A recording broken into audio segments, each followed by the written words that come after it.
आप देख रहे हैं इंडिया टाउन न्यूज भारत की बात, एक साल बेमिसाल।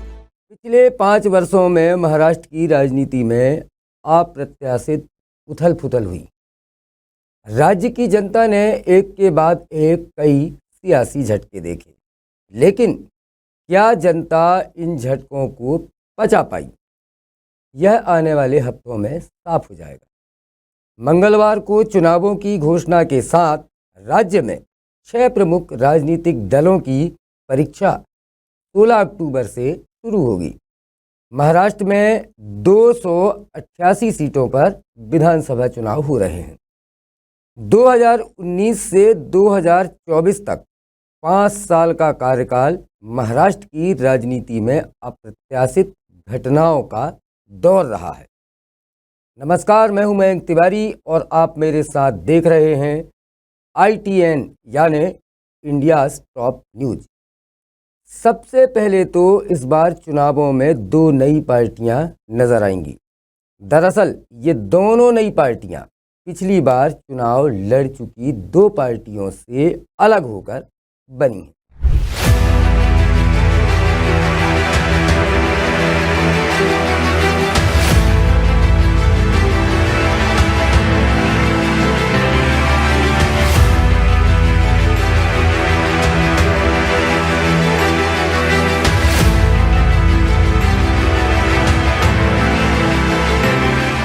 पिछले 5 वर्षों की राजनीतिक घटनाओं की वजह से इन पार्टियों का गठन हुआ। महाराष्ट्र विधानसभा में शिवसेना शिंदे गुट के पास 40 विधायक हैं, बीजेपी के पास 103 विधायक हैं और एनसीपी के अजित पवार गुट के पास 40 विधायक हैं। दूसरी ओर महाविकास आघाड़ी में एनसीपी के शरद गुट के पास 13 विधायक हैं, शिवसेना के उद्धव ठाकरे गुट के पास 15 विधायक हैं और कांग्रेस के 43 विधायक हैं। इसके अलावा राज्य में बहुजन विकास आघाड़ी से 3, समाजवादी पार्टी के 2, ऑल इंडिया मजलिस इत्तेहादुल मुस्लिम के 2, प्रहार जनशक्ति के 2, MNS के 1, कम्युनिस्ट पार्टी ऑफ इंडिया मार्क्सवादी के 1, सेकांप के 1 और स्वाभिमानी पार्टी के 1, राष्ट्रीय समाज पार्टी का 1, महाराष्ट्र जन स्वराज शक्ति पार्टी का 1, क्रांतिकारी श्वेतकारी पार्टी का 1 और निर्दलीय 13 विधायक हैं। सवाल ये कि आखिर बीते 5 वर्षों में महाराष्ट्र में सियासी तस्वीर कैसे बदल गई है? आने वाले चुनाव राजनीति और मतदाताओं के लिए मुख्य रूप से क्या बदलाव लेकर आए हैं? महाराष्ट्र में पिछली 25 साल से 2 गठबंधन आमने सामने की लड़ाई लड़ते आ रहे थे। 2019 में इन गठबंधनों का आपसी समीकरण बिगड़ा तो पिछले 2.5 साल में 2 पार्टियां टूट गईं और इस बार 6 पार्टियां नए नवेले गठबंधन बनाकर आमने सामने हैं। इसके अलावा कुछ छोटे दलों का तीसरे मोर्चे बनाने को भी तैयारी कर ली है। 2024 के विधानसभा चुनाव में बहुकोणीय मुकाबला किस करवट बैठेगा और चुनाव परिणाम आने के बाद कौन से नए समीकरण बनेंगे, इसका अनुमान बड़े बड़े राजनीतिक पंडित भी नहीं लगा पा रहे हैं। महाराष्ट्र की राजनीति शिवसेना भाजपा के लंबे राजनीतिक गठबंधन के लिए जानी जाती रही है, लेकिन यह गठबंधन 2019 के विधानसभा चुनाव का परिणाम आते ही ऐसा टूटा कि इस गठबंधन को वोट देने वाले मतदाता भी चकित रह गए।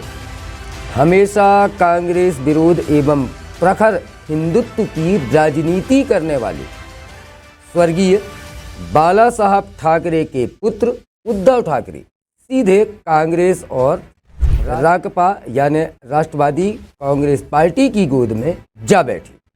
ये बात उनके नवनिर्वाचित 56 विधायकों और 6 माह पहले चुनकर आए 18 सांसदों को भी हजम नहीं हुई। लेकिन कुछ दिन अपनी मुख्यमंत्री बनने की खुशी एवं उसके बाद करीब 2 साल चली कोविड जैसी महामारी में राजनीतिक गतिविधियां लगभग ठप सी रही, इसीलिए कोई प्रतिक्रिया नजर नहीं आई। लेकिन 2 साल बाद गुबार फूटा तो उद्धव ठाकरे की पार्टी ही टूट गई।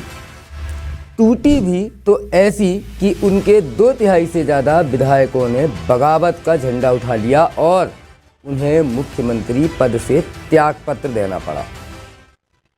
ऐसी ही बगावत 1 साल के बाद शरद पवार को भी झेलनी पड़ी,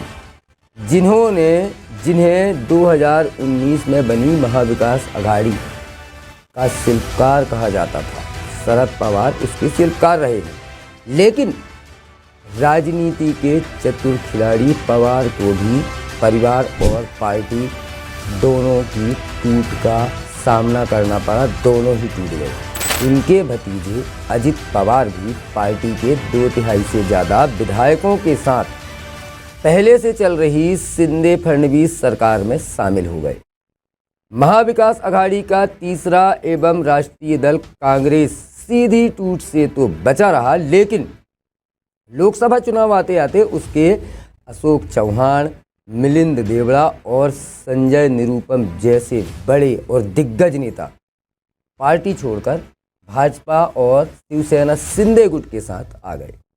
लोकसभा चुनाव में शरद पवार की राकपा एवं उद्धव ठाकरे की शिवसेना में तोड़फोड़ का जिम्मेदार भाजपा को बताते हुए मराठी मतदाताओं की सहानुभूति बटोरने का प्रयास हुआ।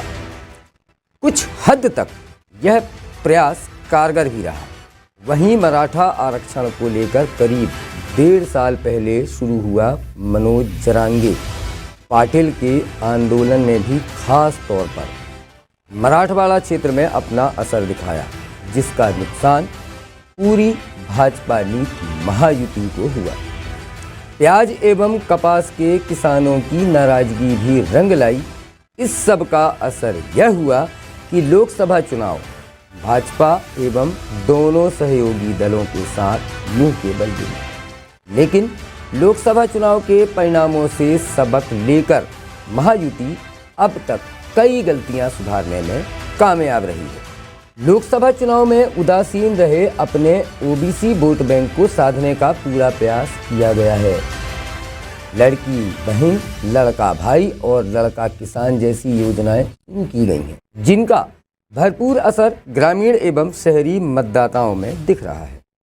मुख्यमंत्री एकनाथ शिंदे ने बुधवार को अपनी सरकार के कामकाज की रिपोर्ट पेश की या रिपोर्ट कार्ड पेश करते हुए पूरे आत्मविश्वास के साथ कहा कि महायुति अपने 2.25 साल के कामकाज के आधार पर चुनाव मैदान में उतरेगी और राज्य के मतदाता महाविकास अघाड़ी के 2.5 साल एवं महायुति के 2.25 साल के कामकाज के आधार पर दोनों सरकारों की तुलना करके वोट करेंगे। इसी बीच हरियाणा विधानसभा चुनाव के परिणामों ने महायुति का मनोबल बढ़ाने एवं महाविकास अघाड़ी का घटाने में बड़ी भूमिका निभाई है।